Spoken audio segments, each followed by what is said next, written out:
സമാധാനം പുനഃസ്ഥാപിക്കുകയെന്ന ലക്ഷ്യത്തോടെ പാകിസ്ഥാൻ സർക്കാരും തെഹ്രീക്ക് താലിബാൻ പ്രതിനിധികളും തമ്മിൽ നടക്കേണ്ടിയിരുന്ന ചർച്ചകളാണ് മാറ്റിവെച്ചത്. ചർച്ചയ്ക്ക് മുന്നോടിയായി പാക് സർക്കാർ സമ്മർദ്ദതന്ത്രങ്ങൾ പയറ്റുകയാണെന്നാണ് താലിബാന്റെ ആരോപണം. താലിബാൻ നിയോഗിച്ച പ്രതിനിധി സംഘത്തിൽ നിന്ന് തങ്ങൾക്ക് ചില ഉറപ്പുകൾ ലഭിക്കണമെന്ന് സർക്കാർ ആവശ്യപ്പെട്ടിരുന്നു.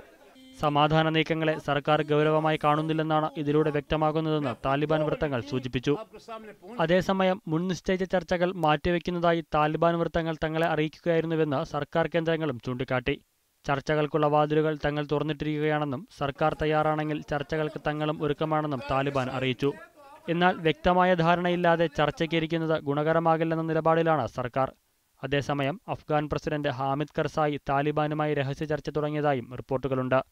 പാശ്ചാത്യ ഉദ്യോഗസ്ഥരെയും അഫ്ഗാൻ വൃത്തങ്ങളെയും ഉദ്ധരിച്ച് ന്യൂയോർക്ക് ടൈംസാണ് ഇത് സംബന്ധിച്ച വാർത്ത കഴിഞ്ഞ ദിവസം പുറത്തുവിട്ടത്. News desk, media 1.